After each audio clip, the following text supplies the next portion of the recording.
सो भाइयों, आज है डे 4 और आज है 14 अप्रैल। और 14 अप्रैल में आज एक और ख़ास दिन है। आज है डॉक्टर भीमराव अंबेडकर जी की जयंती। और उनके बारे में बताना तो पड़ेगा नहीं मेरे को, क्योंकि कॉन्स्टिट्यूशन उन्हीं के द्वारा जो लिखी गई थी और बहुत ही जाने माने इंसान। सो उनको शत शत नमन। और दिखाते कितना काम हुआ है भाई, पहले ये चेक करो आप। ये देखो, जो हमारा टैंक था ये प्रॉपर अब बन गया है भाई। रात को दिखा रहा था, पर रात को ना थोड़ा वो जैसे जो कवरिंग करते हैं ना लोहा, इसको कवर करने के लिए हम शीट मोड़ रहे थे, तो धूप की वजह से हम ये आपको दिखा नहीं पा रहे थे। बाकी आप सामने से देख लीजिए पूरा।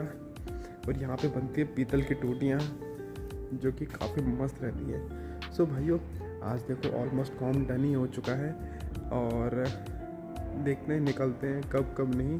सो फिर अपडेट देता हूँ आपको, तो मिलते हैं भाइयों। और भाइयों, एक चीज़ ये बोलना चाहूँगा भाइयों, पंजाब यानी जलंधर में हूँ मैं। बहुत ही ज़्यादा बढ़िया खाना पीना, बहुत ही ज़्यादा बढ़िया लोग रहते हैं, लेकिन यहाँ पे फ़ोन स्नैचिंग भी उतनी हो रही है भाइयों।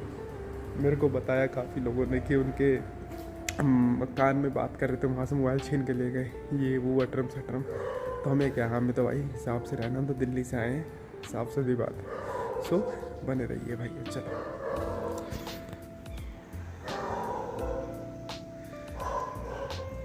2000 years later.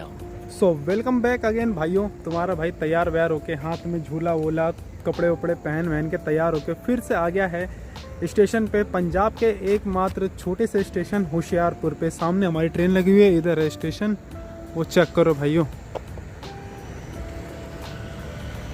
और चल रहे हैं स्टेशन और बैठते हैं डब्बे में, क्योंकि भाई तुम्हारा भाई थक गया है काम कर करके। तो चलते हैं अंदर और बैठते हैं और फिर बात करते हैं। चलो भाइयों।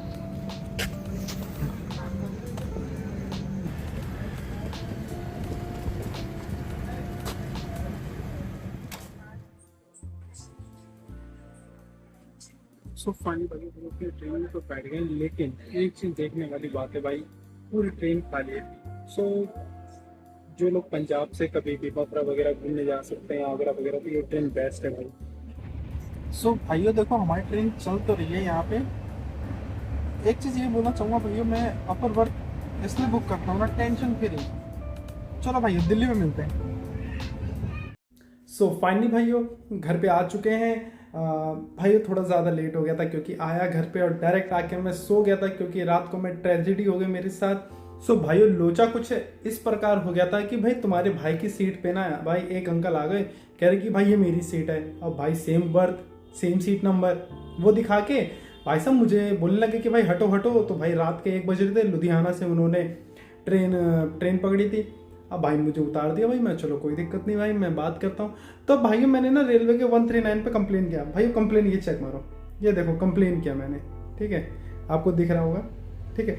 अब भाई मैं इंस्टाग्राम और यूट्यूब वगैरह से ये तो मेरे को पता था कि भाई 139 पे कॉल करेंगे तो वहाँ से भाई कुछ ना कुछ एक्शन ज़रूर लेंगे। और बंदे भी आजकल ये बेवकूफ़ लोग जो इंस्टाग्राम पे आधी अधूरी बात बताते ना, ये क्या बोलूँ मैं, आधी अधूरी बात बताते हैं। भाई मैंने ना पहले ये देखो क्या लिखा, ठीक है, ये देखो सीट नंबर और मेरा जो PNR नंबर था और ऑक्यूपाइड बाय अननोन, ये मैंने पूरा लिखा, ठीक है।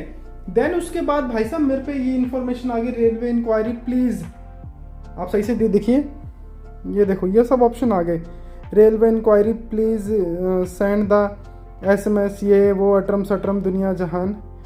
तो भाई देखो भाई, हम तो पढ़े लिखे हैं भाई, तो भाई मैंने तो कर दिया भाई साफ सीधी बात मैसेज कि ये करना होता है। आजकल ये ना इंस्टाग्राम और यूट्यूब पे जो छोटे मोटे टट्टू है ना, झाड़ भर की नॉलेज नहीं रहती और ये बताते कि 139 पे कॉल कर दो बस वो हो जाएगा। भाइयों वहाँ पे ना रेलवे में भी आपको पता होगा कि कभी कभार नेटवर्क नहीं आते सही से। भाइयों कॉल करते रहोगे इतना परेशान हो जाओगे। तो 139 पे मैं कॉल कर करके परेशान हो गया था भाइयों, कोई रिस्पॉन्स नहीं आ रहा था सामने से। मैं बोलूँ भाई क्या है यार ये। फिर भाई वो तो मेरी किस्मत अच्छी थी, मैंने मैसेज किया इसमें पता। और एक और चीज़, 139 पे आप जब टेक्स्ट करेंगे ना तो दिखाएगा अकाउंट में से कुछ पैसे कट रहे भाई, यानी कि आपके मोबाइल नंबर से या बैलेंस होना चाहिए आपके पास। तो वो तो कोई बात नहीं भाई, TT आए ठीक है रात को, तो तुम्हारे भाई ने दिखाया कि भाई सर ऐसी ऐसी बात हो गई है, ये देखो। तो भाई वो कंफर्म किया कि भाई उनकी जो सीट थी ना उनकी तो अलग ही भसुड़ी हो गई थी, यानी कि उनकी ट्रेन रात के 12 बजे की थी, तो वो पिछले दिन की थी। सो वो तो मैनेज हो गया, चलो कोई दिक्कत नहीं है। बट यार तुम ये सोचो, जो बंदा पढ़ा लिखा नहीं होता है भाई, जो बंदा अब मैं आपको सेम सिचुएशन बताता हूँ। एक अंकल थे, अंकल ने 3 टिकट करी थी, उनकी अलग अलग कोचेस में टिकट कर दी थी। भाइयों मानोगे नहीं, टीटी ने 2 सीट बेच दी थी। और बेचारे क्या करते, बहसबाजी करते हैं भाई। उनकी फैमिली थी, 2 छोटे छोटे बच्चे थे, एक आंटी थी, उनको एक ही सीट पे वो जैसे भी एडजस्ट होके आए। चलो वो क्या बोला जाए यार भाई, @ भाई टैग करना मेरी वीडियो में भाई रेलवेज को, IRCTC को। भाई क्या कर रहे हो, मेरे को बिल्कुल समझ में नहीं आया भाई, मुझे इतना बुरा सा लगा। फिर मैंने बोला कि अंकल अगर आप सो सकते सो जाओ, कोई दिक्कत नहीं। अंकल बोला कोई दिक्कत नहीं, आप सोइए आराम से। ठीक है, ये हो गई बात की बात। भाई इतना परेशान हो गया मैं IRCTC से, मैंने बोला भाई कोई नहीं। लेकिन टीटी आए जो बाद में चढ़े थे, उन्होंने भी फिर मैनेज करवाया कि उन्होंने अंकल को एक सीट प्रोवाइड करवा दी। चलो ये सब रही बात की बात। अब यही बोलना चाहूँगा भाइयों, कहीं पे भी जाते हो ना तो आप ऐसा कर लो भाइयों कि इतनी नॉलेज रहे हर सिचुएशन में आपको कैसे कैसे फैसले लेने, कैसे क्या करना है भाइयों।